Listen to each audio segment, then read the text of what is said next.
Damas y caballeros, una charla que me ha encantado. Tenéis que verlo desde el principio hasta el final. ¿Qué es un ictus? ¿Por qué ocurre? ¿Cómo podemos remediarlo? ¿Cuáles son las secuelas que quedan? Es algo que afecta a 1 de cada 4 personas y esa estadística es suficientemente importante como para que te quedes a verlo. Porque hoy traigo a Alejandro, un pedazo de experto en neurología vascular, y nos va a explicar un poquito su experiencia, tanto en clínica como en intentar esa prevención. La verdad que ha sido bestial, ha quedado un podcast espectacular y espero que os guste. Muchas gracias por el apoyo. Sígueme en todas las redes, hostia. Alejandro, todo un honor tenerte por aquí. Muchas gracias. Muchas gracias. Gracias por invitarme. Hoy vamos a hablar de cosas muy interesantes alrededor de la salud, alrededor de querernos, cuidarnos y tener una longevidad. Cuéntanos. Efectivamente. Sí. Bueno, pues yo soy neurólogo vascular, me formé en España, luego me fui a Londres y Canadá y ahora he vuelto en España, y mi campo de actuación principalmente es el ictus, pero me dedico a neurología general también, pero es el ictus. Genial, o sea, tenemos un experto de verdad, ¿no? Que hoy en día hay mucho experto en internet, tenemos un experto de verdad, ¿no? Te has formado. Sí. Genial. Me he formado bastante, efectivamente. Ahora nada más que buscas ictus en internet y bueno, te salen debajo de las plantas, ¿no? Igual que cardiólogos, pero sí, me he formado bastante. Me formé en el sur de España, luego me fui a Londres un añito y luego en Canadá otro par de añitos, y aquí me sigo formando. Al final esto nunca para. Ya. Sobre todo por los avances, ¿no? Que suelen haber y demás en investigación y tal, ¿o? Buah, brutal. Los avances en los últimos 10 años ha sido brutal. Tienes que mantenerte siempre actualizado, mirando revistas, páginas, ir a congresos, páginas con evidencia. Buah, esto es brutal. Todos los días sale algo. Claro, es brutal. Cada universidad va haciendo sus avances, ¿no? En su campo de investigación y aunque sea alrededor de... Sí. Es multifactorial, ¿no? Efectivamente. También. Claro. Efectivamente, sí. Además no solo es, claro, porque el ictus es algo, como tú bien dices, multifactorial, y tienes que saber los avances en nutrición, los avances en ejercicio, los avances en medicación, tratamiento, diagnóstico, o sea que al final estás todo, si quieres, tienes ahí información, vamos, para estar todo el día entretenido, desde luego. 24 horas Así para ir revisando cosas, papers, tal, ¿no? Sí. Vamos, si quieres puedes hacerlo perfectamente porque material hay de sobra, o sea que sí, vaya. 100%. Pues cuéntanos, Alejandro, un poquito, aparte de esta trayectoria, ahora mismo, ¿a qué te dedicas? ¿Estás investigando? ¿Estás en clínica? Pues mira, yo estoy en una clínica privada en Madrid, estoy en el Virgen del Rosario y luego investigo en mis ratos libres. Tengo varios papers y luego me dedico ahora a temas también de divulgación. Y todo nace por, como bien dices, al ver que en redes hay mucha desinformación, mucho experto, y esto me lleva pues a tomar riendas también y darle un poquito de caña a eso. Y bueno, ahí estamos, poquito a poco. Qué bien, qué bueno. Qué bueno que las redes sociales tienen como esa doble vara, ¿no? Te puedes encontrar un experto y luego que alguien de verdad esté ahí dándole caña con ese background. Hay que tener muchísimo... Efectivamente, hay que tener mucho cuidado. Yo me llevo las manos a la cabeza cada vez que me meto o en Twitter, o en Instagram, o en Threads. Es brutal. Hay que tener mucho cuidado. Yo solo pienso cuando yo, por ejemplo, no sé nada de coches o algo así. Digo, es que a mí me timarían cada 2x3 porque yo no sé nada. Yo pienso en la gente que no sabe de salud o que le falta educación. Digo, ¡guau! Digo, es que se la pueden colar perfectamente con cosas así, con esos mensajes, además, muy simplistas, alarmistas.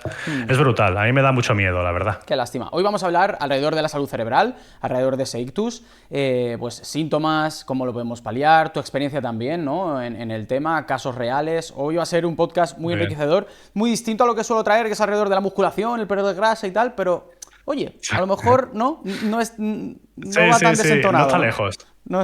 Eso es, sí. Vamos a empezar, no está lejos. Ya que has sacado, Alejandro, el tema de que ves burradas, ¿cuál es la mayor burrada que te encuentras alrededor del tema en internet?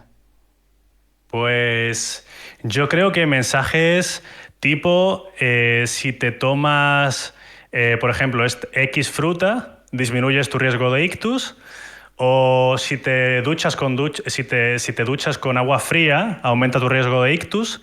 Son burradas. Y otra burrada, pues el tema de la medicación. Tenemos una medicación que usamos mucho, que son las estatinas, y burradas como la demonización de estatinas, que hace que luego los pacientes lleguen a consultas con un miedo terrible a esa medicación.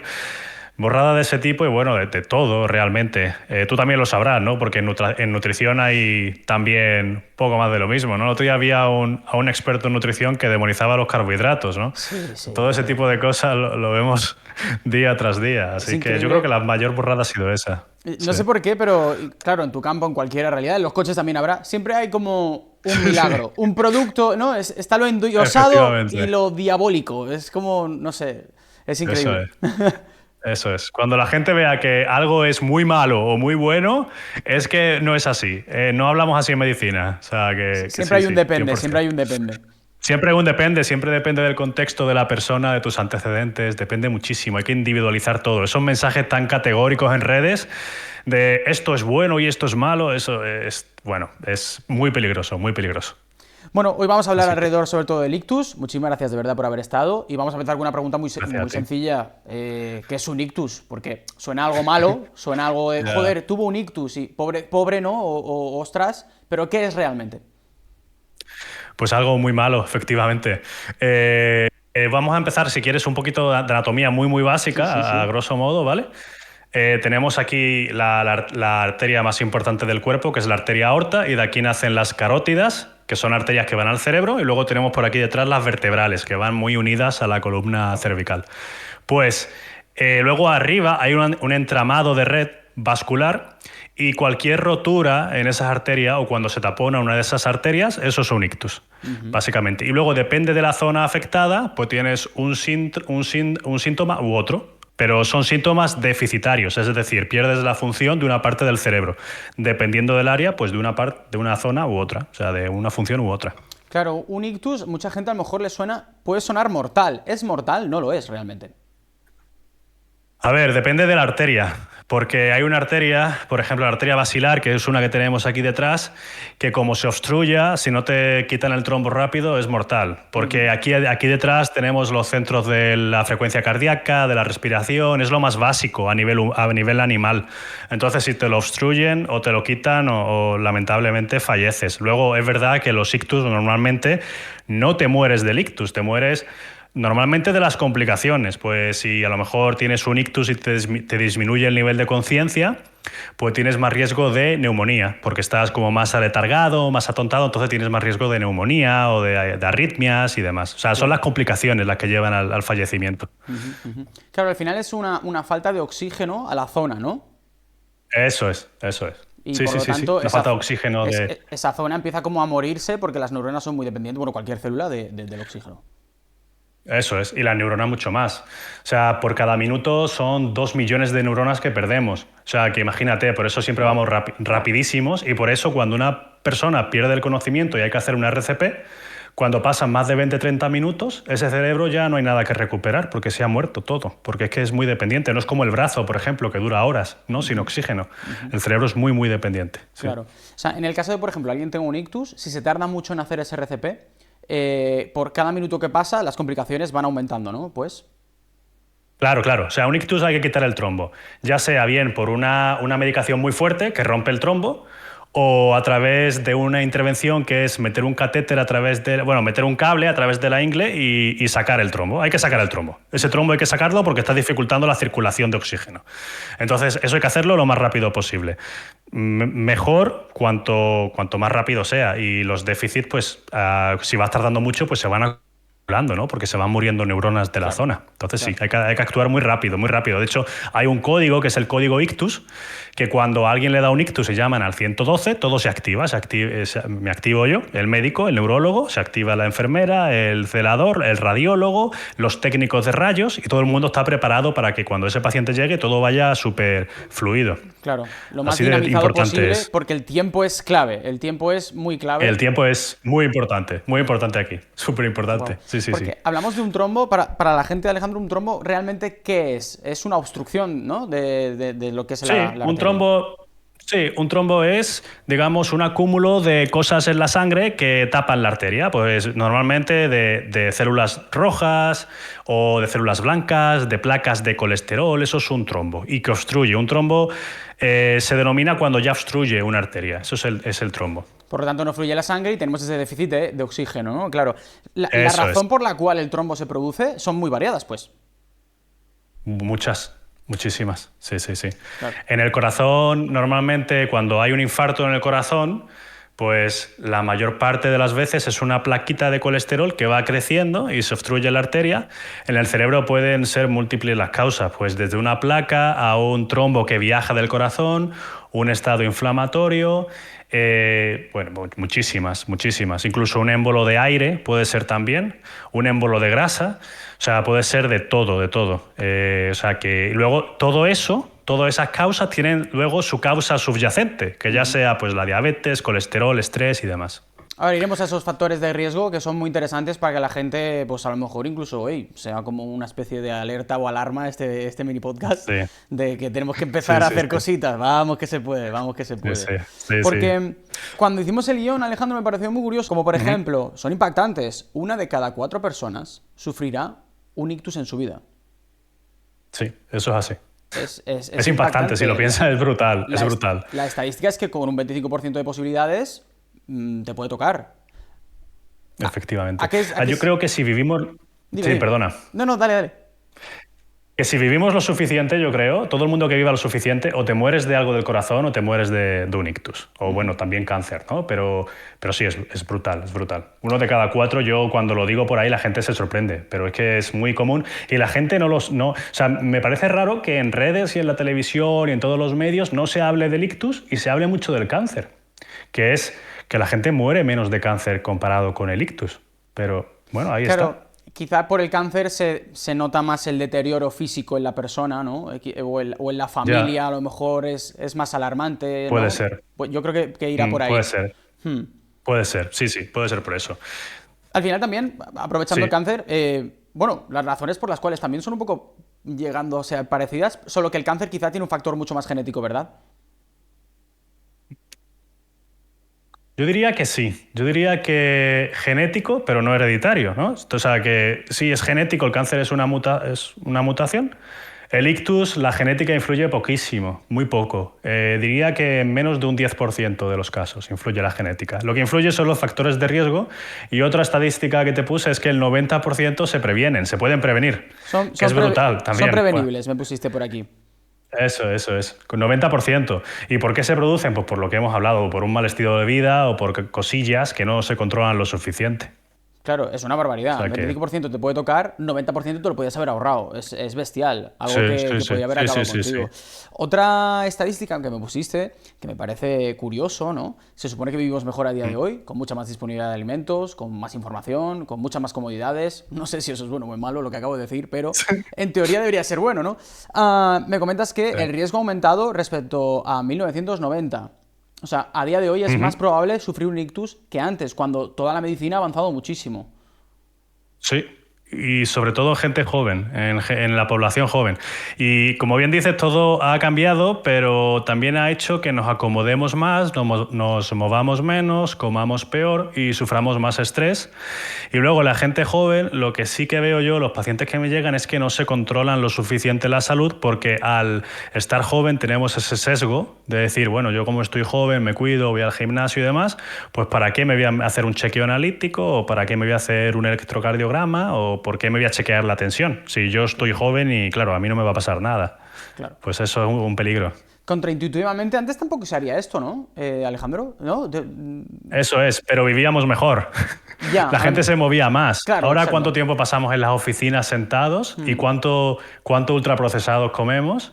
Y ¿quién no está estresado hoy en día? ¿Y quién no vive con estrés continuo? Exacto. Claro, totalmente, y el descanso. Y lo peor es que si estás estresado, no solo el estrés es un factor de riesgo, sino que si estás estresado, haces todo peor. Pues comes peor, duermes peor y si fumas más y si bebes más. O sea que... Sí, el cortisol se carga todos los procesos del organismo. El cortisol es el demonio.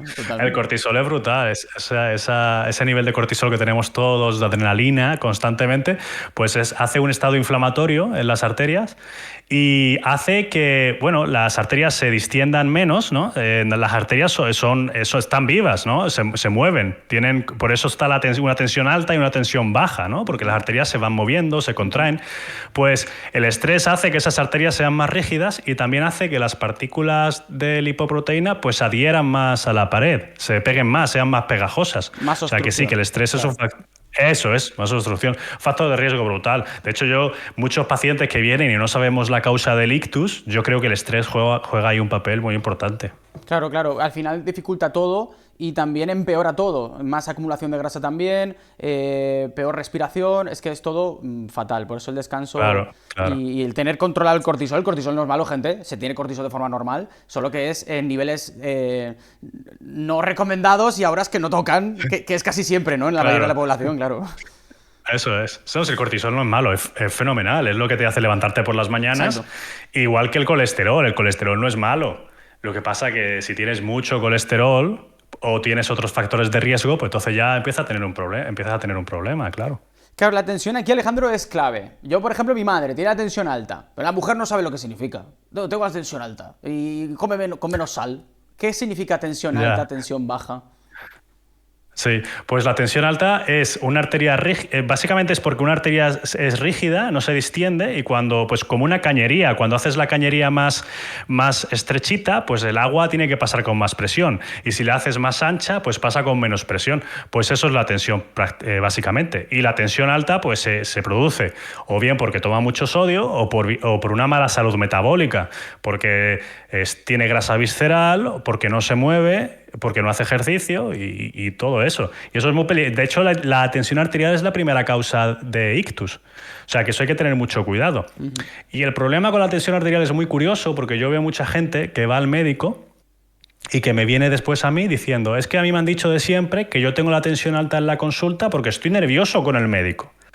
Pero luego esa persona va a su casa y no se toma la tensión. Claro. Entonces, cada vez que va a la consulta está alta y él lo achaca a que está, o él o ella lo achaca a que está nervioso, pero nunca se toma la tensión en casa. Entonces nunca sabe cómo tiene la tensión en casa y a lo mejor está con tensiones en 160, 180 o 16,8. O sea que es importantísimo tomarse la tensión.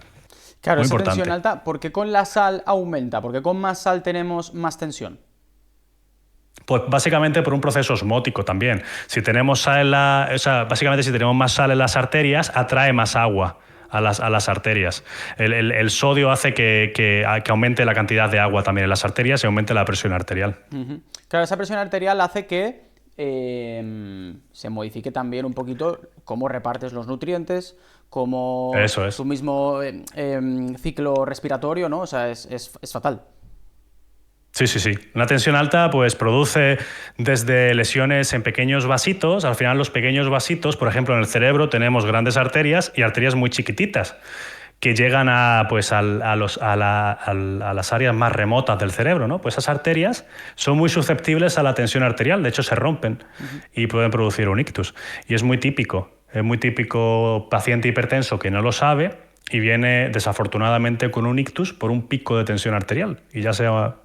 Sí, básicamente, porque también la tensión es mala tanto aguda como crónica, pero si tienes una tensión aguda y eres una persona que se ejercita y que tiene una buena distensibilidad de vasos y tienes un buen sistema cardiovascular, pues ese pico de tensión no te va a producir ningún problema, porque de hecho cuando entrenas la tensión te sube mucho y si te tomas la tensión después de un ejercicio de fuerza, probablemente tengas tensión altita, pero ¿qué pasa? Que luego esas arterias están muy sanas, entonces aguantan ese pico de tensión. Claro, claro. Hay una cosa curiosa que yo como entrenador tengo muy en cuenta, ¿no? Evidentemente, pacientes clientes que tienen la tensión alta, no se les recomienda la técnica de Valsalva, que es aguantar la respiración. ¿A qué es debido esto, Alejandro? Explícalo un poquito. Pues la maniobra de Valsalva es cuando aumentamos la presión intratorácica y hace que el retorno venoso del corazón disminuya, entonces se acumula, o sea, básicamente es como las venas son las cañerías que llevan la sangre desde los tejidos al corazón. Claro. Cuando aumentamos la presión aquí en el pecho, las venas no pueden llevar la sangre al corazón porque hay un aumento de presión, entonces se acumula más tensión en todos los tejidos, porque el sistema de drenaje está fallando, porque hay un aumento de presión torácico. Entonces, pues en los tejidos pues se pueden producir... se rompe muchos tejidos. Entonces, por eso, claro. Y de hecho, personas que no tengan la tensión controlada, yo de hecho les indicaría que hasta que no la tuvieran no fuesen al gimnasio. Una vez que está controlada, maravilloso, incluso con antihipertensivos y demás, pero si estás en un periodo si estás en un periodo en el que tu tensión está regular, pues no vayas al gimnasio. Puedes hacer cardio, pasos o algún cardio ligerito, pero cuidado con eso. Es sumamente peligroso porque, claro, encima si aumentamos de cargas, nos ponemos yendo al fallo y demás, es bastante Ya peligroso. ves. Hablamos de la Sí, tensión, sí, sí, sí. Alejandro, es fácil de tomar realmente, ¿no? Es con el típico, ¿cómo se llama esto? Sí. Tensiómetro se llamará, ¿no? Manguito, sí, sí. Tensiómetro, sí, sí, sí, sí. Es muy sencillo, es muy sencillo. Lo que pasa es que la gente no lo hace pues, por pereza, pero es muy sencillo. Te sientas con el brazo a la altura del corazón, te pones el tensiómetro en el brazo y nada, te tomas la tensión, te tomas un par de ellas, haces la media y te la tomas. Yo recomiendo mañana y noche durante una semana a todos mis pacientes nuevos para que yo sepa por dónde andan. Claro. Porque los pacientes que me llegan a mí, muchos no se han tomado nunca la tensión, para saber un poco la base, ¿no? A ver cómo está tu tensión. Claro. Y es sencillísimo. Yo creo que a lo mejor tendríamos que facilitar a los pacientes el hecho de que se compren un tensiómetro. A lo mejor incluso dándoles un enlace de Amazon. Decir, oye, mira, vete a Amazon y cómprate este tensiómetro, porque yo creo que ahí hay como hay una barrera. Tú le dices a un paciente, cómprate un tensiómetro. Y a la siguiente consulta viene y dice, hostia, doctor, No me lo he el comprado. tensiómetro se me ha olvidado. No lo he comprado. Como la No he cartulina hecho de nada. pequeño, como la cartulina. Claro, claro. No lo he comprado. Eso es tipiquísimo, vamos, tipiquísimo. Yo digo, la próxima vez me voy a comprar, o sea, como un QR y cada vez que escaneen el QR que les mande a Amazon y se compren un tensiómetro. No, no. Porque yo creo que eso Antes de salir de se consulta, solucionaría. obligatorio comprarlo. Si no te Obligatorio mantenemos aquí, comprarlo. te encarcelamos aquí, lo Les siento. doy un código de descuento. Sí, sí. Hombre, claro, estamos hablando de que es la base, ¿no? Realmente es algo Sí, muy sí. importante para estos temas. Es muy importante la tensión. Uno de los principales factores, bueno, el mayor factor de riesgo. Hemos ido a la tensión alta, vamos a la tensión baja. Esto significa que no tienes tanto torrente sanguíneo, no tienes tanta presión. ¿Y a qué es debido? Pues la tensión baja, bueno, tensión alta y tensión baja más o menos forman parte del mismo todo. Simplemente la tensión baja es que, bueno, coincide con la diástole del corazón. El corazón bombea y chupa la sangre de las venas, pues la tensión alta es cuando bombea y la tensión baja es cuando el corazón está recogiendo la sangre del sistema venoso. Tensión alta, baja, ambas, si las tienes altas, son peligrosas. Y para el ictus, ambas son peligrosas. Es verdad que yo normalmente veo ictus con la tensión alta, alta. Claro. ¿Vale? O sea, no, la baja Con no el es cómo tan... expulsas de tu corazón la sangre es la más Eso. peligrosa. Que no como chuclas. Eso es. Eso es. Sí, sí, sí. Para mi gente tonta, como yo. Sí, sí. Para tontos. Sí, sí. Alejandro, mi Tú público dime- no tú puedes. dime si- No, es que no puedes esperar Tú mucho. dime mi si me público. pongo muy técnico, No, claro. Tú no, dime no. si me pongo muy técnico, claro. No te preocupes, no te preocupes. Para eso estoy yo. Bueno, Vale. muy interesante, de verdad, me parece bestial, me parece bestial. Un tema que no se trata suficiente y estoy encantado de traerlo, de verdad. Claro, a mí me sorprende sobre todo que ocurra en gente joven. Me has puesto otra estadística que últimamente ocurre sobre todo, más de lo normal, en pacientes de menos de 55 años. Gente joven todavía. Sí.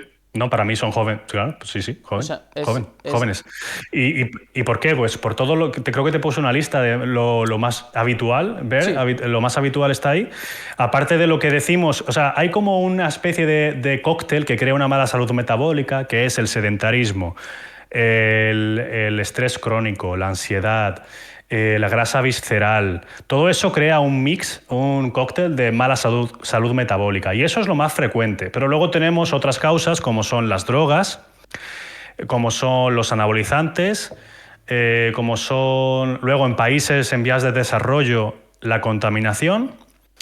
Y creo que te puse también las hormonas también. También algunas hormonas en Sí. algunas personas también son causa. Los anticonceptivos orales para algunas mujeres jóvenes me has puesto, me parece muy curioso, que puede ser también un riesgo Sí. de ictus. También me has puesto por aquí manipulaciones cervicales. ¿A qué te refieres con esto? ¿Algún masaje mal hecho o algo? Sí, a ver, en las arterias, lo que comenté al principio, que tenemos unas arterias por aquí que pasan muy cerca de la columna cervical, pues pasan a través de un agujerito óseo. O sea, el hueso tiene un agujero y por ahí pasa una arteria. O sea, eso es muy delicado. Anatómicamente me parece maravilloso cómo el cuerpo ha adaptado eso para que una arteria pase por un círculo óseo. Somos una obra de Pero arte, sí, a sí, sí, nivel... Es maravilloso, a mí me parece bueno, es que yo, claro, que soy un friki de esto. Pero me parece también muy peligroso porque esa arteria es más susceptible a manipulaciones cervicales, que es cuando te mueven el cuello de forma brusca y rápida, haciendo un giro no fisiológico. Por ejemplo, lo típico que te cogen el cuello y te hacen el crack. Pues eso yo lo evitaría.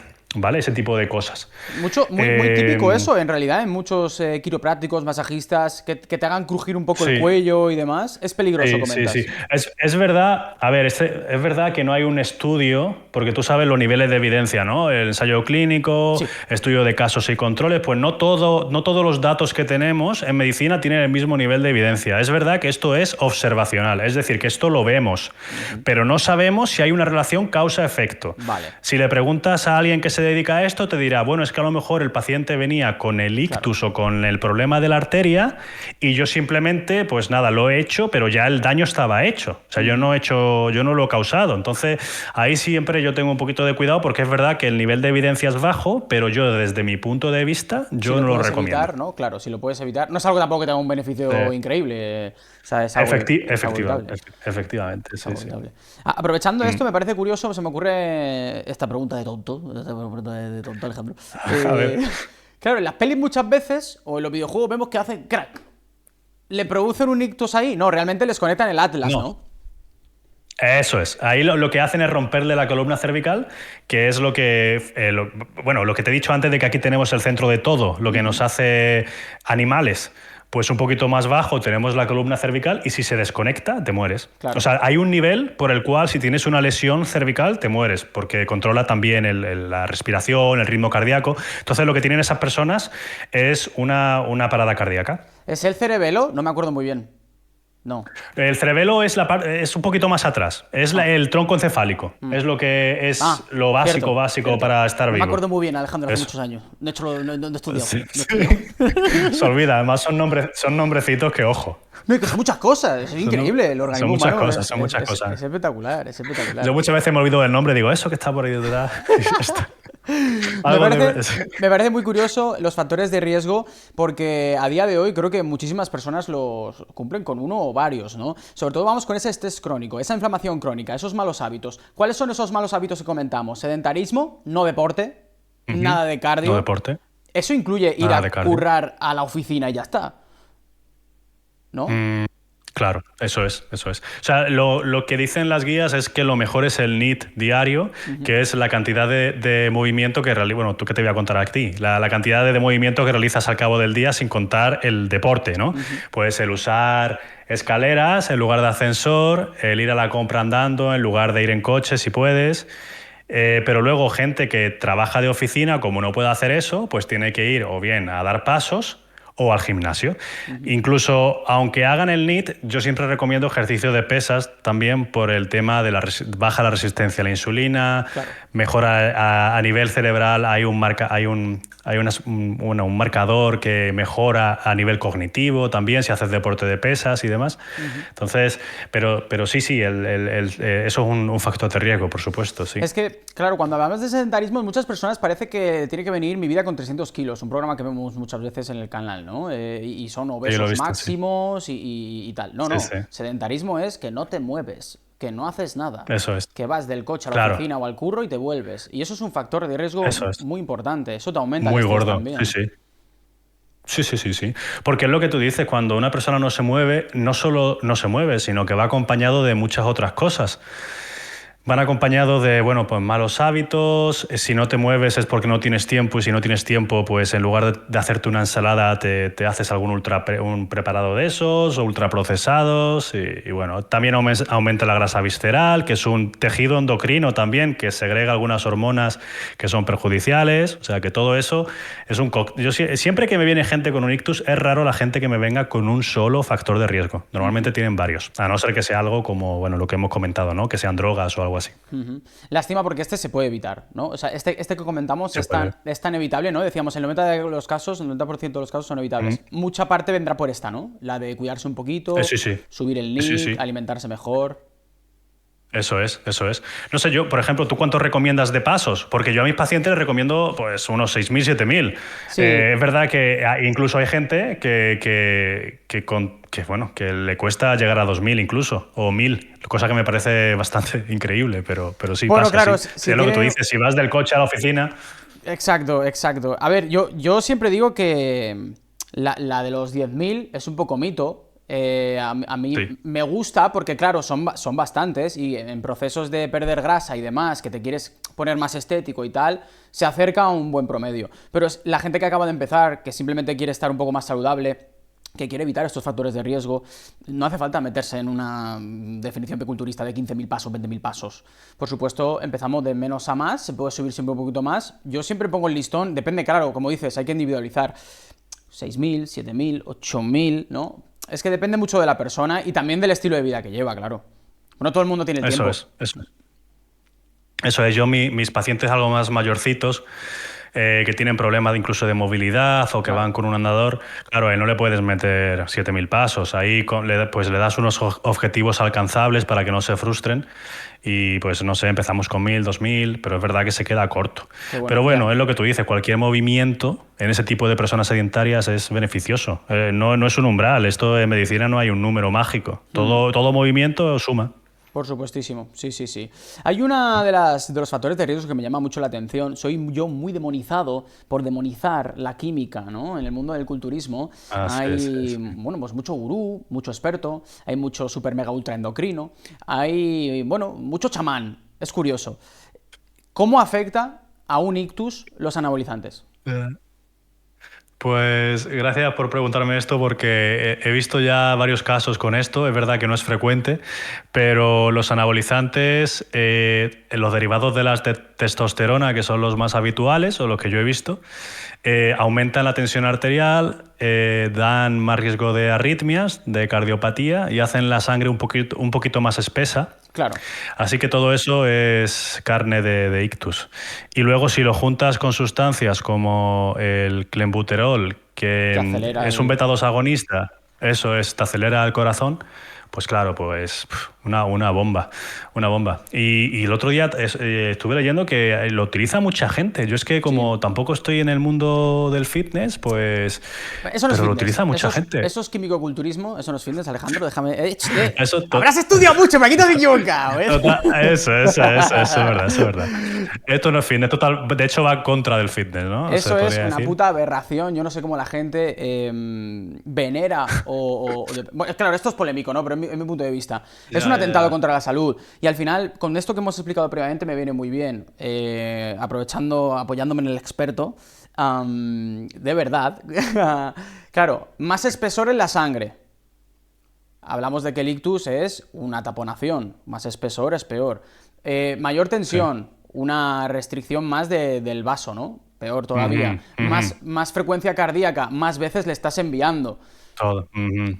Al final se Y acumulan muchas también, cosas. En volumen, por ejemplo, eso es, también, que llegan a pesar 120, 140 kilos. Eso es una obesidad también. O sea, se juntan muchos factores que son carne de cañón para, ¿no? claro, muy peligroso.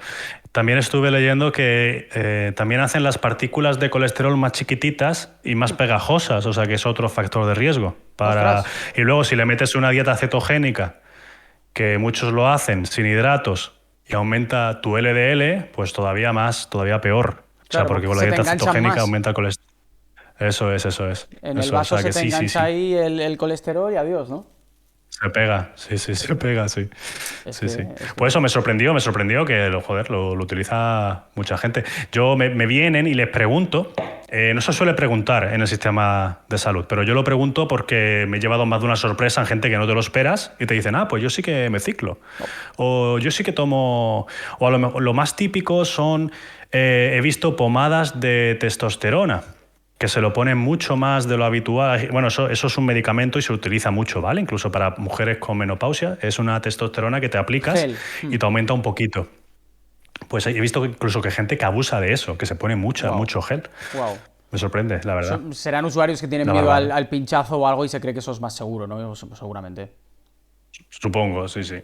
Claro, no se suele preguntar porque si se nota, como que ya no hace falta que se lo preguntes, ¿no? ¿Te encuentras pacientes? ¿Has encontrado alguno que dices, joder, tío, ya, macho, ¿qué haces, no? Eh, ya, pues sí, sí, sí, claro, claro. Me he Joder. encontrado pacientes con 60 años o 60 y pico que siguen haciéndolo. Que es verdad que no a nivel de lo que tú Hacían. ves, Claro.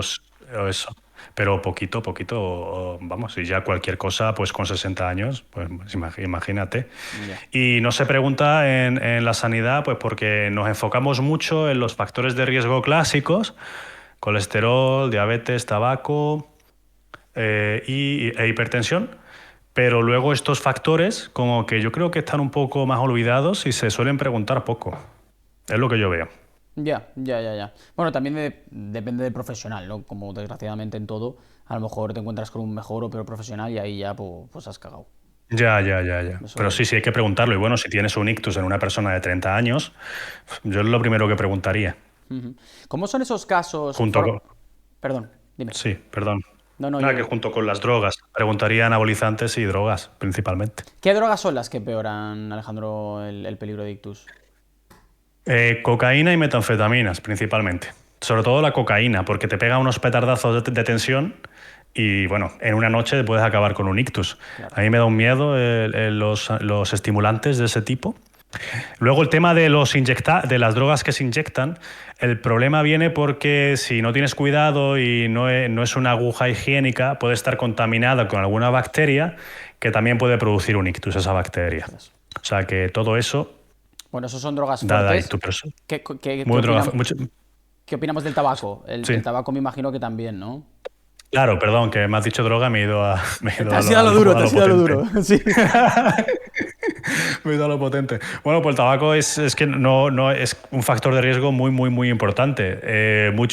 Sobre todo las placas de colesterol que yo veo aquí en la carótida, que es donde se forman muchas placas de colesterol, las más feas son en gente que fuma. Ostras. Que son esas placas, la verdad, que tienen una mala pinta, porque las placas no solo dependen del tamaño, de lo que obstruyen la luz, sino de la pinta que tengan, pues que son muy blanditas y tienen pinta de que se pueden romper, o que están ulceradas, que hay un agujerito, Ostras. entonces se rompe más, y si se rompe, pues viaja al cerebro y te produce un ictus. Pues la gente con que fuma es como que tiene las placas más feas que he visto. Wow, wow, wow, wow. Claro, placas estamos hablando de la pared, en la pared de la arteria, ¿no? Eso es. En la pared de la arteria hay Se ahí. va pegando el colesterol, se pega. Y claro, pues entonces no te pasa la sangre, si no te pasa la sangre al cerebro, es ahí donde estamos hablando de ese ictus. Wow, bestial. Claro, hay mucha Eso, gente. sí, sí. ¿La marihuana se podría incluir también, Alejandro? ¿O no hay un Pues estudio? mira, la marihuana es curioso porque yo no he visto nunca, yo como mi experiencia personal nunca he visto un ictus por marihuana. Es cierto, pero luego te metes en la literatura, en internet, en la web, bueno, en la web de como PubMed y todo eso, empiezas a mirar y hay casos de marihuana. Es verdad que es más raro que las drogas que hemos comentado, tabaco, colesterol y metanfetaminas, pero la marihuana es sobre todo, bueno, si lo mezclas con tabaco ya, pues ahí tienes, ¿no?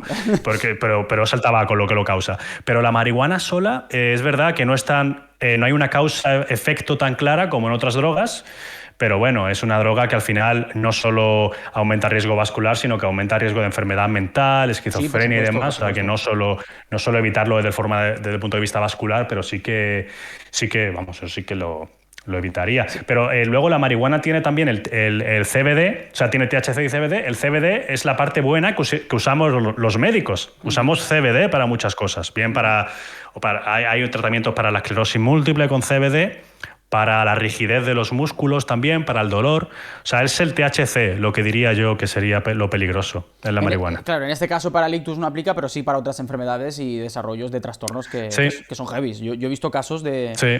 Porque la gente muchas veces, no, la marihuana no pasa nada, no es buena, no es natural, no sé qué.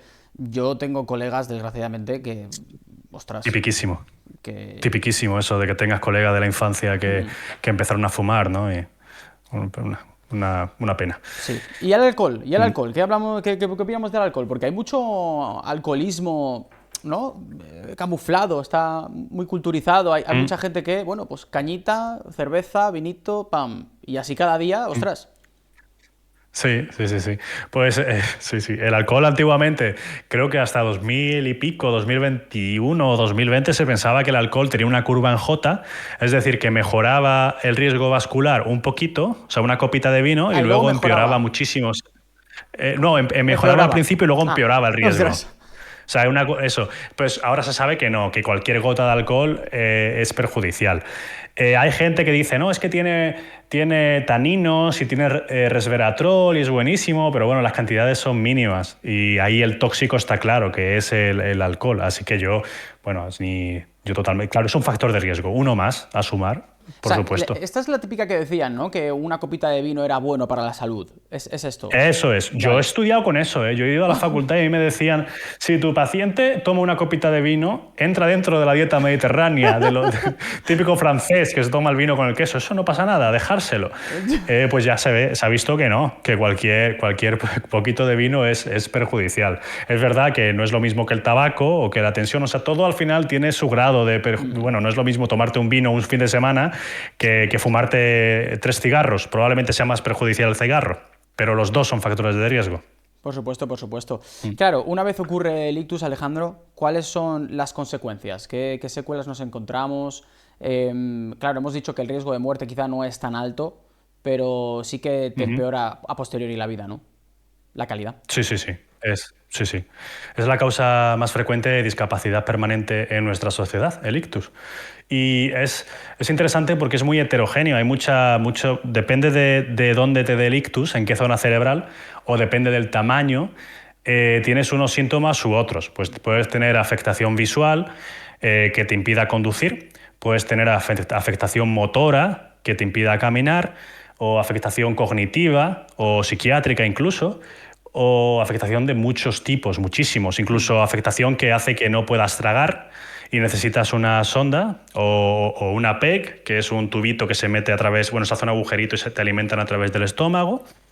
O bueno, es que hay tanta variabilidad en los síntomas, claro, el cerebro es tan complejo. Cada parte, pero yo diría que ¿no? Cada parte se encarga de una y... parte, de una funcionalidad, claro. Se muere esa zona o deja de funcionar también, Sí. y por lo tanto, claro, te puede afectar a muchas diferentes causas. Muchas cosas. Lo más habitual es Sí, dime. No, perdón, mi abuelo tuvo un ictus y tuvo dos, de hecho. El segundo ya muy peor, pero el primero le afectó mucho al habla. No sabía hablar de repente.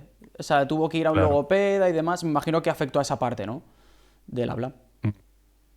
Es muy curioso porque imagínate, incluso dependiendo del lado del cerebro, te afecta al habla o no.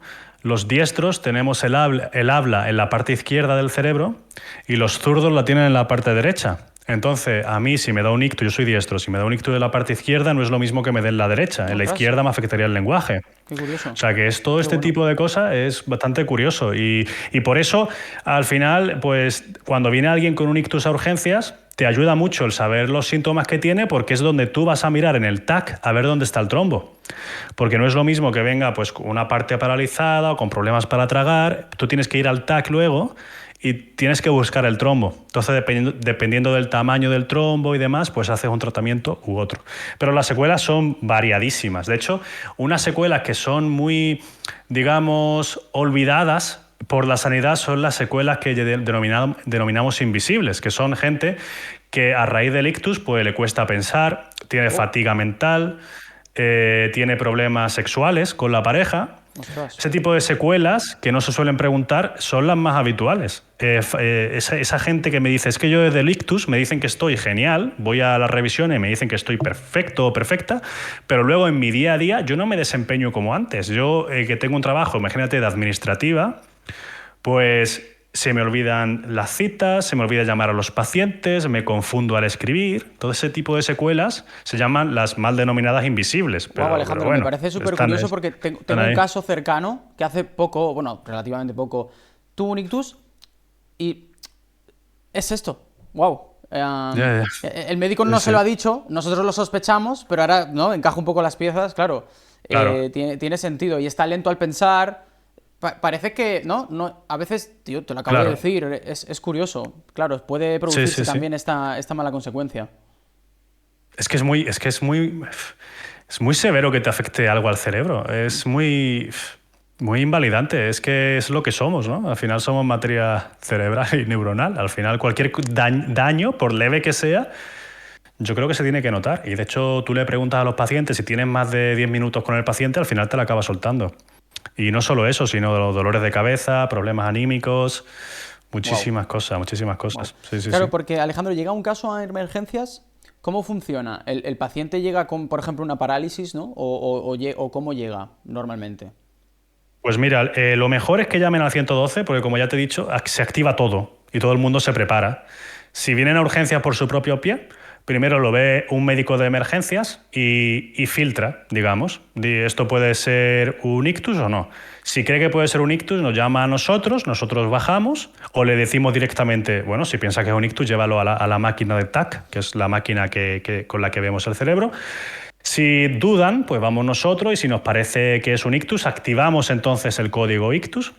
Se lleva al paciente al TAC, en el TAC vemos qué daño hay, si hay un daño grande, pequeño, vemos el trombo, dónde está el trombo, y luego pues discutimos con el paciente o el familiar, si el paciente no puede, los distintos tratamientos, que son o no es un anticoagulante, pero es una medicación muy fuerte que puede romper el coágulo, que tiene un éxito de en torno al 30%, que es poquito, pero bueno, depende también del tamaño del trombo y demás. O si el paciente es candidato, se le lleva a quirófano a sacarle el trombo a través de pues un catéter que se mete a través de la ingle y se saca. Entonces eso es básicamente cómo funciona un código ictus. Succionar, Alejandro, me parece muy curioso, el Sí. trombo succionar a través de la ingle, ¿no? Me imagino. Sí. O sea, se sube por la ingle, la arteria, o sea, toda la arteria femoral, a la aorta, de la aorta a la carótida, y se llega a la arteria y ahí o lo succionan como un aspirador, se aspira el trombo, o con una especie de muelle lo giran alrededor del trombo y entonces lo sacan, como que Como un atasco. lo meten como en es que son sistemas de cañerías. Claro. O sea, la gente que mejor entiende el ictus son los fontaneros, porque entienden toda la hemodinámica cerebral. Claro. De hecho, cuando viene un ictus, tú no puedes bajar la tensión arterial. Depende del ictus, ¿vale? Todo individualizado. Pero si viene un ictus con las tensiones de 180, por ejemplo, que son muy altas porque las normales son por debajo de 140, 180, tú no puedes bajar la tensión porque es una forma que tiene el cuerpo de compensar esa falta de sangre al cerebro. Claro. El cuerpo dice, no me está llegando zona o sangre a este área del cerebro, tengo que subir la tensión y la frecuencia cardíaca como sea. Entonces empiezas a meterle presión. Si tú bajas esa tensión arterial, lo que hace el paciente es empeorar, porque esa parte del cerebro es cuando se va a quedar sin flujo. Claro. Entonces es hemodinámica básica, es fontanería. La verdad es que la gente que cuando se lo explicas cómo funciona el sistema de cañería lo entiende genial, la verdad, lo entiende muy bien. Sí. Yo hice, se me daba fatal dinámica de fluidos en física y debe de ser mucho dinámica de fluidos, ¿no? Debe ser muy... Sí, es eso. Y luego viene yo creo que el mayor trabajo es luego... saber por qué ha sufrido el paciente un ictus, porque no es tan sencillo como decir esto por el colesterol. No, tienes que hacer tus pruebas, tus conjeturas y demás. Claro, la probabilidad de que eso es un trabajo luego. La probabilidad de que vuelvas a sufrir un ictus después de que has sufrido el primero, me imagino que será alta, ¿no? Muy alta, mucho mayor que gente que no ha tenido un ictus, mucho mayor. Claro. Depende del mecanismo. Son mecanismos distintos, pero sí, tienes la probabilidad, si has sufrido un ictus, es mayor que otra persona de tu edad y con tus factores de riesgo que nunca ha tenido un ictus. Claro. Y claro, cuando se someten a este tipo de cosas, ¿cuánto suele durar? O sea, llega a urgencias, le hacen el catéter por ejemplo, que le hacen el desatasco. ¿Se puede ir a casa? Sí. ¿Se queda en observación? No. Se queda en el hospital, sí. Pues dura depende, pero un par de horas o 3 desde que el paciente llega hasta que damos por finalizado la fase aguda, pues 2, 3, 4 horas, dependiendo de todo el proceso, dependiendo del tratamiento que le ponemos, pues eso suele durar. Y luego el paciente se queda ingresado para observación y para diagnóstico, a ver por qué ha pasado ese ictus. Y para la prevención secundaria es qué hacer una vez que has tenido un ictus. Pues lo que hablábamos, objetivo de colesterol, objetivo de tensión y todo ese tipo de cosas. Claro. A partir de ahí es cuando puede empezar a sentir efectos secundarios, ¿no? Por así decirlo, las consecuencias de haber tenido ese fallo interno. Joder. Y el más frecuente, aparte de los déficits, es la depresión. La depresión post-ictus es muy frecuente y aparece ya en la unidad de cuidados intensivos, en la UCI. Aparece ya la depresión. O sea que no recuerdo si era un 30-40% de los pacientes después de un evento cerebral empiezan con síntomas anímicos justo después del evento.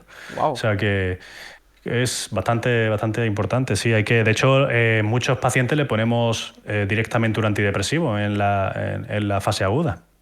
¿Y a qué es debido? O sea que sí, ¿Por ese fallo, ¿no? del cerebro? yo creo, yo creo que es debido, en primer lugar, al factor de muerte neuronal y, por otro, a una afectación de no verte, de verte a ti mismo pues, en la cama con déficit, ¿no? El no reconocer tu cuerpo como tuyo.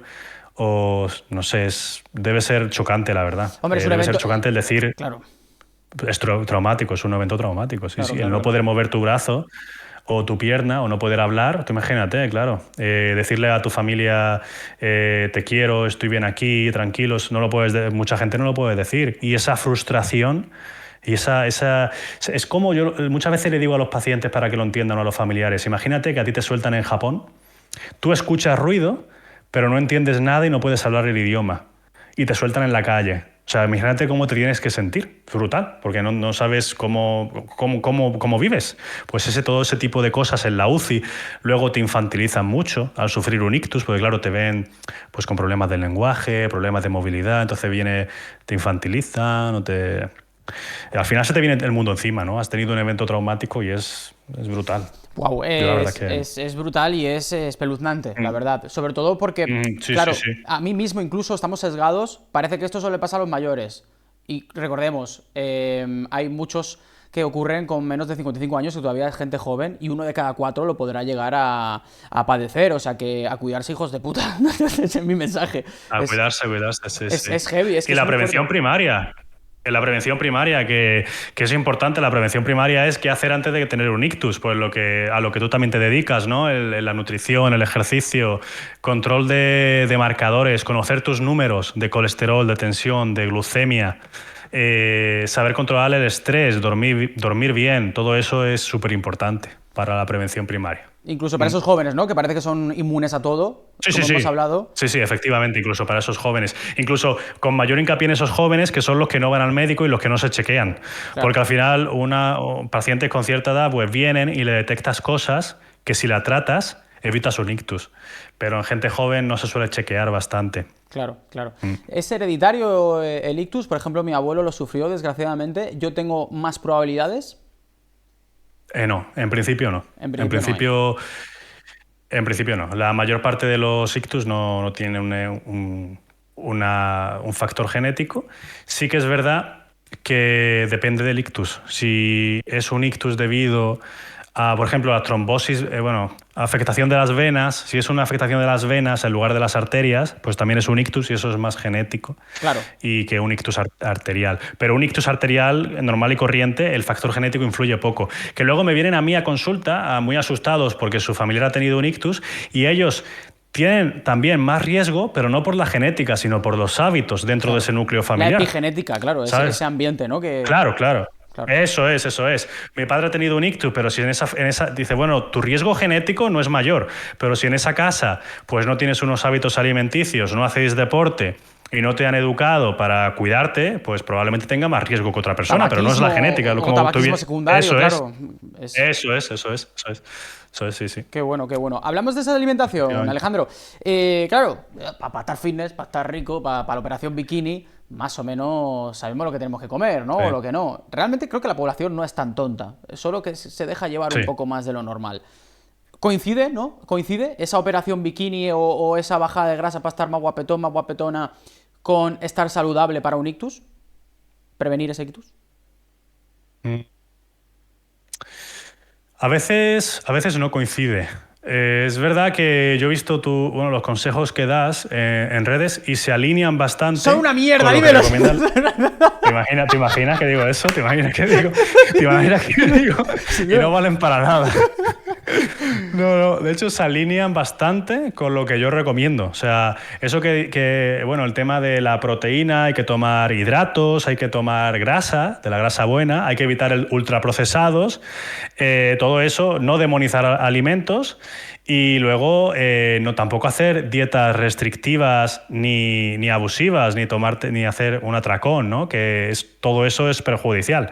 Entonces, la dieta que tiene más evidencia para reducir el ictus es la dieta mediterránea, que todos sabemos lo que son abundantes vegetales, grasa, sobre todo el aceite de oliva virgen extra y proteína animal, ya bien sea del pescado o de carnes blancas. los ultraprocesados, horrible, y la carne roja en su justa medida. Eso yo creo que sería la dieta bueno, yo creo no, es la dieta con más evidencia, que es la mediterránea. Luego, dependiendo de tus factores de riesgo, pues hay una para bajar la tensión un poquito más, que es baja en sodio, y otra para bajar el colesterol un poquito más, que es muy rica en fibra. Porque al final la fibra pues coge el colesterol de tu tubo digestivo y lo echa a través de las heces y no lo reabsorbes. Entonces, bueno, para la gente con mucho colesterol, el tomar vegetales. Entonces depende, pero sí, son hábitos básicos. Yo creo que tampoco llegar al extremo de dietas o dietas cetogénicas o de ese tipo de dietas o ayunos prolongados, tampoco yo haría. Pero yo creo que una dieta sostenible que te guste con alimentos frescos, yo creo que es lo mejor. Tampoco hay una fórmula mágica, ¿eh? O sea, que es lo que el otro día vi el vídeo este de la chica que reaccionaste a él, la chica esta que está perdiendo peso. Ah, sí, lo está haciendo súper bien. Bueno, magnífico, Tania. pues ese tipo de dieta. Claro. Es Tania, pues magnífico. Ese tipo de dieta es la que reduce los eventos cerebrovasculares, ¿eh? O sea, es que no hay nada mágico. Sí, al final es comer variado, bueno y tener una coherencia en los alimentos que estás utilizando. Por supuesto, te puedes permitir tus licencias, pero que no sea... Por supuesto, y es saludable, yo creo. Yo también lo creo. Creo que hacer esa vida social también, baja el cortisol, lo que hablábamos al principio, o sea, relacionarte, sí. Creo que eso es muy saludable. Me ha venido a la cabeza... Alejandro, cuando has hablado de los atracones, porque cuando yo padecí un TCA, va a ser tu cliente ahora, tu paciente, bueno, pero tiene sentido, claro, con lo que he aprendido hoy tiene sentido. Yo cuando tenía atracones se me aceleraba muchísimo el corazón. Me costaba dormir, estaba acelerado, me costaba respirar. Eso tiene un gran riesgo de ictus, ¿no? Lo que estábamos hablando, la presión sanguínea aumenta, tal... Efectivamente, sí. La resistencia a la insulina y todo eso. Es verdad que un atracón no, lo peor es mantenerlo en el tiempo. Pero sí, todo no es saludable. Igual que las dietas súper restrictivas tampoco. Pero sí, un atracón, desde luego, aumenta la tensión, frecuencia cardíaca, como tú bien dices, al final es un sobreesfuerzo que hace el cuerpo para digerir toda esa barbaridad de alimentos. Luego unos picos de glucosa enormes, porque cuando nos damos atracones no nos damos atracones de lechuga, ¿no? Nos damos atracones de bollería y demás. Entonces, pico de glucosa horrible, grasas saturadas y demás, así que sí, por supuesto. Es espectacular, nunca no lo había relacionado y gracias Alejandro por esta pedazo de charla que yo creo que está quedando increíble. Maravilla, me alegro que te guste. Yo encantado. Más cositas que podemos hacer. ¿Hay unos alimentos o hábitos que suman para la salud cerebral? ¿Hay un hábito que dices, pum, el andar, lo hemos dicho? ¿Hay un alimento que dices, clave, no lo dejaría de consumir, lo mantendría? El aceite de oliva me has comentado que es bastante bueno. ¿Por qué? Pues porque hay un estudio muy famoso que es el Predimed, que tuvo mucho ruido en su momento y que redujo los eventos cerebrovasculares y los cardiovasculares y la muerte cardiovascular. Pues porque es una grasa saludable y bueno, mejoró el perfil lipídico, mejoró todo el sistema, mejoró la salud metabólica y desde entonces pues se recomienda. Pero es lo que te digo, yo al final no recomiendo un alimento como tal. Yo creo que comer variado y evitar eso, pues azúcares refinados, grasas trans y todo eso. Sí, a lo mejor, yo creo que es lo básico. Si lo hubiesen hecho en vez de con aceite de oliva con aguacate, probablemente se acercarían, ¿no? Al final era a lo mejor, sí. De hecho, compararon con frutos secos y les salió prácticamente igual. Claro. O sea que, claro. También tienen omega 3, los frutos secos, que también es importante, una fuente de omega 3. La chía tiene mucho omega 3 o los pescados azules también tienen omega 3. O sea que una dieta variada, yo diría. Es increíble como... Tampoco me obsesiona. Sí, dime. Parece como contraintuitivo, ¿no? Consumir grasas para bajar el colesterol, ¿no? O para estar más saludable. Creo que la gente... pobres pues no tienen esa formación, que desgraciadamente no han tenido la oportunidad o no han podido. Y no, si como más grasa voy a estar más grasoso, es peor. No. Tienes que comer grasa para mantener tu perfil hormonal y, por supuesto, también pues bueno, mejorar los biomarcadores que estamos hablando. Sí, por supuesto. En su justa medida. Por supuesto. Eso es, sí, la grasa saludable, sí. Al final el colesterol de la dieta influye pero poquito. Pero sí, hay que tener controlado también el colesterol de la dieta, por supuesto. Me comentas aquí que el chequeo de salud cerebrovascular falta en la sanidad pública. ¿A qué te refieres, Alejandro? Pues me refiero a que lamentablemente a día de hoy no hay ningún programa de prevención primaria, que es lo que hablábamos. Yo veo a todos mis pacientes, o la mayoría de pacientes, son aquellos que ya han sufrido un ictus y llegamos tarde. Entonces, yo no sé si es el sistema o es la educación, no sé dónde está el punto de inflexión, pero ahí hay un problema, porque todo esto que estábamos comentando, como tú bien dices, falta educación. Tú esto lo comentas pues a gente que no se dedica a esto y le chirría, ¿no? El hecho de que me han llegado a decir que si comer palmeras de chocolate es malo todos los días, ¿no? Ese tipo de preguntas. O si es bueno hacer deporte de musculación, ¿no? Todo eso. O gente que viene a mi consulta y nunca se han hecho un electrocardiograma. Y que creo que es algo básico. Un electrocardiograma en tu vida hay que hacerlo. O chequeo de la glucemia, chequeo del tiroides. Yo no te digo que te mires un marcador súper raro, ¿no? De una enfermedad infrecuente, pero es que al final colesterol, glucemia, tensión, electrocardiograma es fundamental. Y luego personas que tienen factores de riesgo, pues ya ir un pasito más allá. Yo, por ejemplo, a algunos de mis pacientes que tienen hipertensión, colesterol, fuman, tienen una mala salud metabólica, yo le hago un Doppler de carótidas para ver si tienen alguna placa de colesterol, porque para poder actuar pronto. Pues ese tipo de cosas, ¿no? Entonces yo creo que es importante y yo creo que no es que falle la sanidad pública, porque tenemos una sanidad que la verdad yo no me puedo quejar la sanidad que tenemos, pero creo que sería mejor incluso potenciar eso, porque luego tratar un ictus cuesta mucho dinero. Claro. Cuesta mucho dinero el coger y meter un cable a través de la ingle y llegar a tu cerebro y sacar el trombo. Eso cuesta muchísimo dinero. Y a lo mejor con hábitos saludables y educación y un programa de prevención para toda esa gente, pues a lo mejor disminuiría el riesgo. Bueno, a lo mejor no. 100%, sería menos claro. frecuente el ictus. Qué bueno, sí. qué bueno. Y te ahorras dinero al final. Más educación o talleres en los institutos o en los barrios, ¿no? O cositas así, ¿no? Nos referimos. Sí. Que parece que... Es que la gente no sabe lo que es un ictus. Exacto. Es una lástima, ¿no? Lo que tú has dicho, ¿es bueno entrenar? Joder, claro que sí, joder.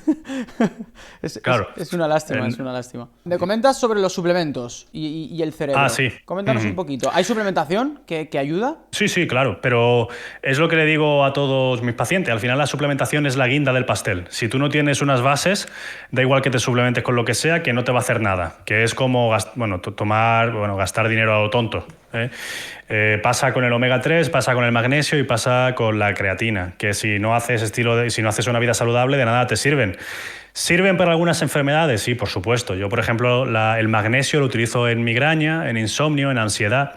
Y la creatina a veces la recomiendo en algunos pacientes, siempre individualizando el caso, más que nada porque es segura.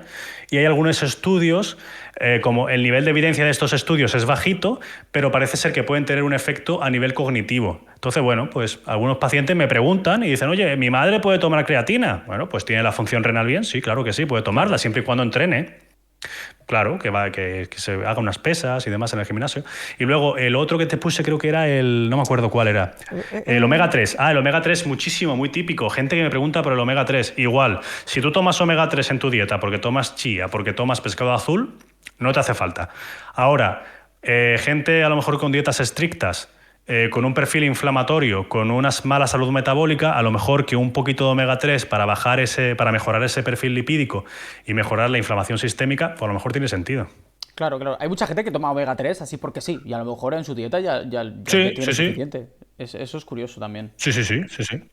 Es como los suplementos ahora están muy de moda, ¿no? Es como una industria que ha pegado un petardazo. Y yo creo que son las falsas promesas, ¿no? Las promesas milagrosas. Desgraciadamente sí, parece como también contraintuitivo porque yo tengo una marca que me patrocina, pero yo lo que siempre digo, como tú has dicho, me parece una muy buena metáfora que voy a empezar a utilizarla a partir de ahora, te la voy a robar, ¿vale? Es la guinda del pastel, o sea, al final, claro, no sirve de nada, hay gente que se toma omega 3, creatina y tal y pues muy bien, no te mueves, no haces nada. Claro, y luego no haces nada, te quedas sentado y te tomas una comida ultraprocesada, pues un kebab, pues de nada sirve. Pues de nada sirve, de nada. Y luego el sueño, ¿no? Que es el sueño, mucha gente me viene preguntando por el sueño y una cosa que sí que me gustaría comentar es la cantidad de benzodiazepinas que se toman en la población y es increíble, la benzodiazepinas tipo las drogas estas que se toman para dormir, que te sonarán, ¿no? Tipo lorazepam y todo eso. ¿Son muy comunes? Increíble No la sabía gente que que eran se comunes, ¿sí? Buah, brutal. Oh. Brutal. Yo me paso el día quitándolas, pero brutal. Pero es una cosa, sobre todo en la generación de entre 40 y 60 años. ¡Buah! Pero esto es Brutal. recetado, ¿no? ¿O no? Sí, sí, es recetado. Pero las guías recomiendan máximo 2 semanas. Lo que pasa que el paciente se hace dependiente y luego es muy difícil quitarle esa medicación. Claro. Pero luego hay medicaciones mucho más seguras a nivel, bueno, para dormir, porque al final las benzos lo que hacen es sedarte. Y no duermes tampoco bien. Tienes la sensación de haber dormido, pero lo que has hecho es sedarte. Entonces hay muchas cosas mucho más saludables. Y hay suplementos como el magnesio aquí, que a lo mejor sí que podría tener algún sentido en gente con insomnio. Pero ya te digo, es un 1% de todo lo que haces, ¿no? Al final tienes que hacer deporte, higiene del sueño y demás. Pero mucha gente viene y me pregunta por el magnesio. Es que me han dicho que es buenísimo para dormir. Sí, si no haces pantalla, no haces uso de pantallas, ves el sol por la mañana, haces deporte y ese tipo de cosas. Sí, Claro. si te haces todo bien, bueno, a lo mejor sí tiene sentido. Es que, Pero no claro, de primeras. lo grosso que te vendría de bien de verdad, no lo vas a hacer, No lo pues, hacen. pues no sirve, no sirve. Me Claro, comentas claro. aquí que Claro, claro. ¿ha cambiado mucho el tratamiento de ictus en los últimos años? Brutal. Bueno, lo que te he dicho de quitar el trombo, esto hace 12 años no se hacía. Lo de quitar el trombo a través de la ingle. O sea que gente que venía con un trombazo, a lo mejor en una de las arterias, pues no había tratamientos que ofrecerle si la primera medicación no funcionaba. Y se quedaba Se ha con cambiado el muchísimo. coágulo ahí. Oh, ostras. Sí, a ver, claro. Es que gracias al avance este, que fue revolucionario en la medicina y salva muchísimas vidas. Yo creo que es uno de los avances, yo diría que es el mayor avance de neurología de las últimas décadas, este tratamiento. Que el paciente se quedase con el coágulo es algo muy fuerte. O sea, al final estamos hablando de que sigue sin llegar el oxígeno suficiente a las neuronas, ¿no? Y, ostras, qué fuerte. Claro, los pobres Sí, médicos es no muy podían hacer fuerte. otra cosa. Que no estoy indignado con el tema. Digo que qué bien, ¿no? Que se ha encontrado Nada. esta... Sí. Pues es brutal. Yo la verdad que cuando empecé ya a formarme, todo este tipo de cosas existía ya. Pero no me lo yo para mí es inconcebible. Igual que cuando, bueno, pues en los 80 se fumaba en los hospitales. Pues para mí eso no tiene ningún... a mí no, y en los aviones, a mí no me cabe en la cabeza eso. Pues igual, a mí no me cabe esto en la cabeza, que se quedase ahí el coágulo. Wow. Brutal. Wow. Claro, tú haces este método, tú te encargas de ello, ¿no? No. ¿No? No. Esto lo hacen los radiólogos intervencionistas, que son otros especialistas. Ok. Yo recibo al paciente, hago el primer tratamiento y luego hablo con ellos. Siempre esto es un equipo multidisciplinar. O sea que yo y el radiólogo pues tenemos una... Bueno, a veces son neurólogos intervencionistas, pero tú tienes que formarte en ello. En España lo llevan prácticamente los radiólogos. Y discutes con ellos el caso y son los que se visten, se van al quirófano y extraen el coágulo. Ostras. Claro, todo esto en tiempo récord, porque como decimos, ¿no? El tiempo es oro. Tiempo récord. Sí. Cuanto antes quites ese trombo, mejor pronóstico. Si lo puedes quitar en 20 minutos, mejor que en 25. ¿Cómo empiezas a notar que tienes un trombo, ¿no? Sabiendo que el tiempo es tan importante. O sea, ¿en qué momento debería de plantearme ir a urgencias o de llamar a una ambulancia o el 112? Pues si tienes algún déficit, si tienes algún problema de movilidad brusca, de visión, de habla, o bueno, básicamente de eso, o de equilibrio. O que te duela muchísimo la cabeza, que sea el dolor de cabeza más severo de tu vida y que se haya instaurado, que haya empezado en cuestión de segundos, un minuto, ese dolor brutal que te echa las manos a la cabeza y te echas al suelo a llorar, eso ahí tienes que llamar al 112. O sea, si tú empiezas a también notar, ¿no? Me has dicho antes el brazo, es algo común el brazo, que te empieza a fallar la movilidad o tal, ahí puede haber un problema, Eso ¿no? es. Es verdad que no es lo mismo que te levantes, ¿no? Que a todos nos ha pasado, que te levantes de la cama y que tienes el brazo dormido, la mano dormida, haces así un poquito y se te quita, ¿no? Por la compresión de los nervios durante la noche.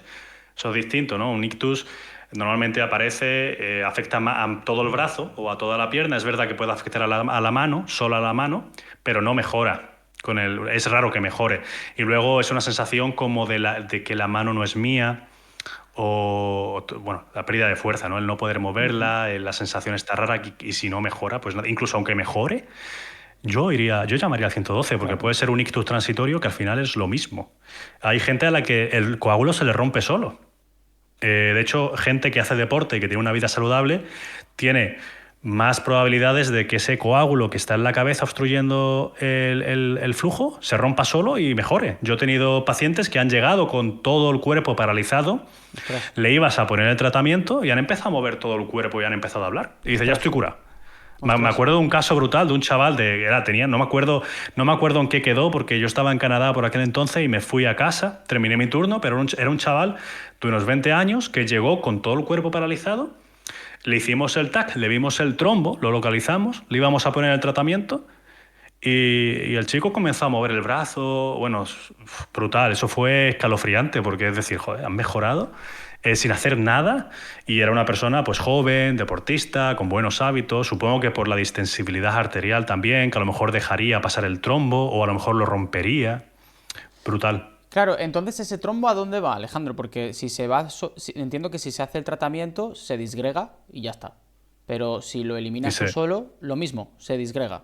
Lo mismo, se disgrega, y depende del tamaño de las partículas del trombo, pues puede producir ictus pequeños en la lejanía de las arterias, o no producir ningún ictus, porque se disgrega tanto que se limpia por el sistema.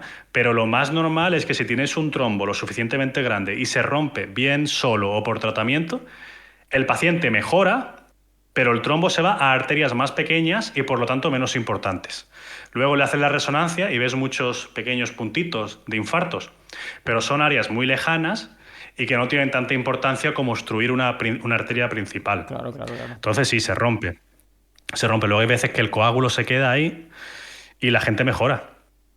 Porque hay pacientes, sobre todo gente joven, que tienes un coágulo, un trombo en una de las arterias del cerebro, de las principales, se infarta esa zona del cerebro, se muere toda esa zona del cerebro, y gracias a la neuroplasticidad, es decir, gracias a que otras neuronas pueden coger la función que han muerto, han perdido, o sea, esas neuronas como que se desplazan a esa zona y empiezan a crear nuevas conexiones. Entonces, incluso aunque tengas el coágulo y esa zona muerta, puedes mejorar. Wow. Y de hecho se ve mucho en gente joven, que incluso con un cerebro, con la mitad del cerebro muerto, puede mejorar. Es verdad que no vas a estar al 100%, pero joder, puedes mejorar bastante. Es increíble, sí. Es que el cerebro es muy regenerativo en ese sentido, ¿no? O sea, al final puede, como tú has dicho, llevar esa función a otra parte. Claro, por eso también mi abuelo, en este caso, ¿no?, que comentábamos antes, empezó a hablar. ¿No? Esa parte dejó de hacerlo, me imagino que otra, ¿no?, se encargó de ello.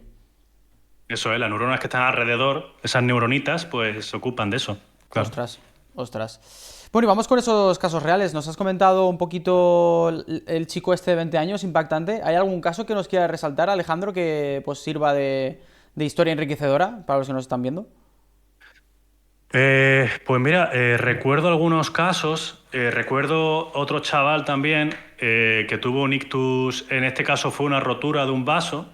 Fue un ictus hemorrágico, que se llama, por el consumo de drogas.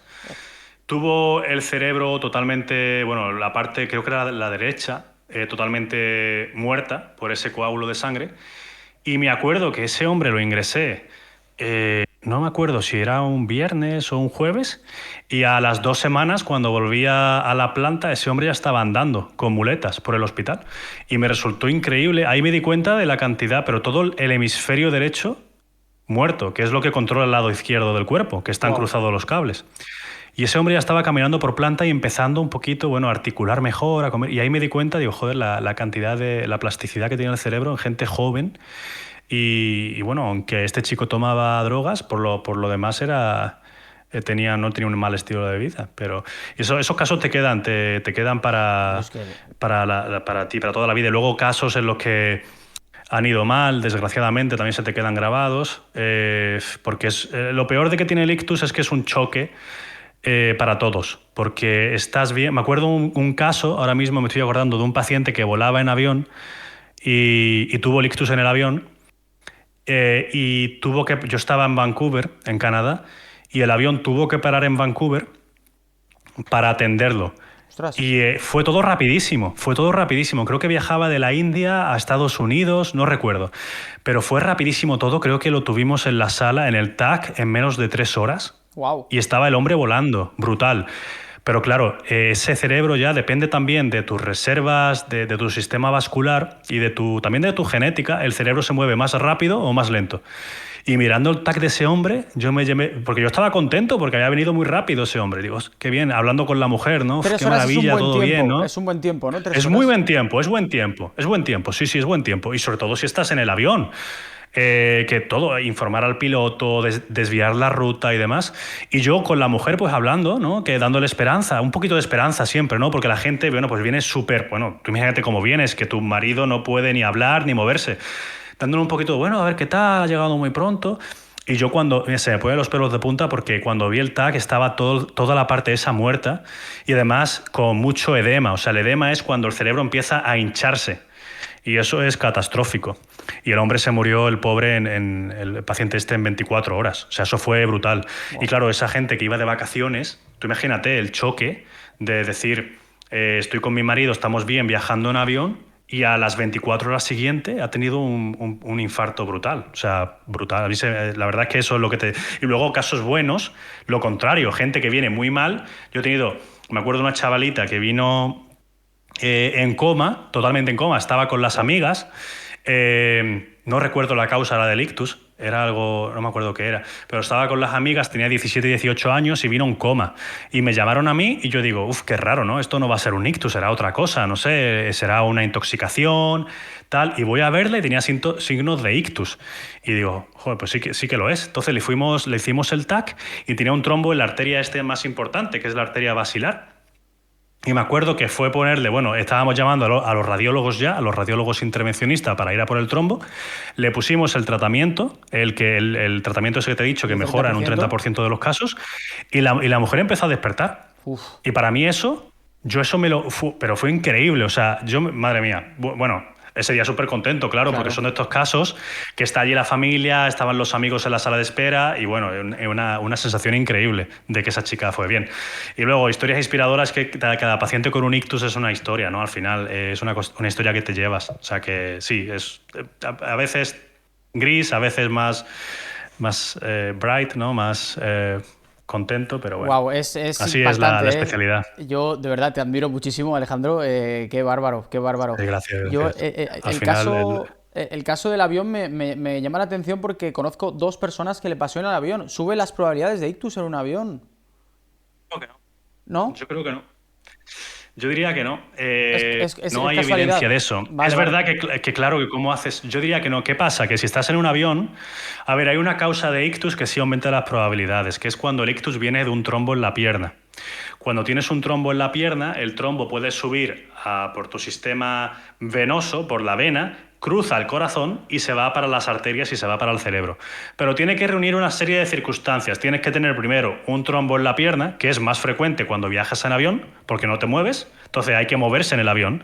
De vez en cuando hay que levantarse, hacer si acaso incluso alguna sentadilla. Hay que mover esas piernas, ese sistema venoso. Porque si tienes un trombo, puede dar la casualidad de que tengas también una comunicación en el corazón y que ese trombo viaja al cerebro y te dé un ictus. Yo creo que eso sí que puede, en ese sentido sí que puede aumentar la probabilidad de un ictus. O sea que sí. O sea, sí. Yo lo que diría es que si estás en un avión, que te muevas cada una hora aproximadamente. Wow. Porque sí que ahora que lo dices, sí que puede ser, sí, por ese mecanismo. Sobre todo vuelos largos, ¿no? 10 horas, 8, eso. 12, 13, claro. Sí, claro, si te vas de Madrid a Canarias probablemente no, pero un vuelo largo transoceánico, pues eso sí. Wow. De verdad. Y luego al final son pacientes que no te mueves porque estás en el aeropuerto esperando, estás en el avión esperando, o sea, sentado y luego te vas al destino, estás cansado, te vas al hotel, entonces, bueno, pues una serie de circunstancias. O sea que sí, puede coincidir también con que comen de más, ¿no? O te tomas comen de una más, copa o peor, lo que sea, tal, claro. Menos descanso, jet lag, o sea que sí, puede ser. De verdad, admirable por completo. Muchísimas gracias por haber venido. Yo estoy seguro que alentaremos a mucha gente a que se cuide y te vamos a quitar trabajo, lo siento.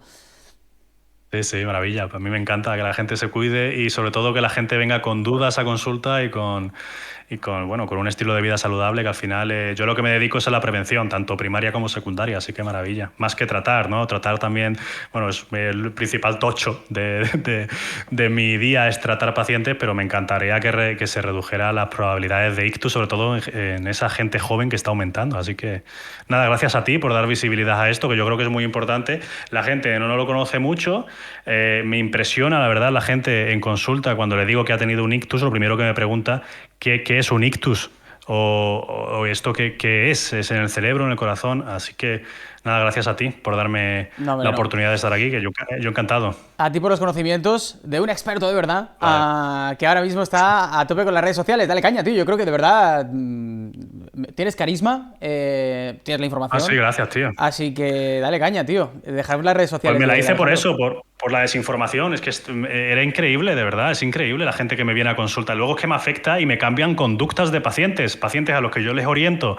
Y yo creo que soy un médico, creo que poco convencional. O sea, que a mí si un paciente me dice que tome creatina, no le voy a decir qué chorrada es esa. ¿No? O eso, déjate de esos polvos, ¿no? Que no sirven para nada. O sea, pero que me vengan con ese tipo de mensajes de redes sociales y demás es peligroso porque me cambian conductas y me cambian tratamientos que yo he puesto a pacientes por algún motivo. O sea que sí, pues por eso. Bueno, pues nada, tío, muchas gracias. Un honor, de verdad. Muchísimas gracias. De los mejores podcasts que he traído porque ha sido enriquecedor. He Me aprendido alegro, tío. muchísimo y ha sido bestial, tío. De verdad. Gracias. Gracias. Un saludo, un Un abrazo. abrazo, tío. Chao.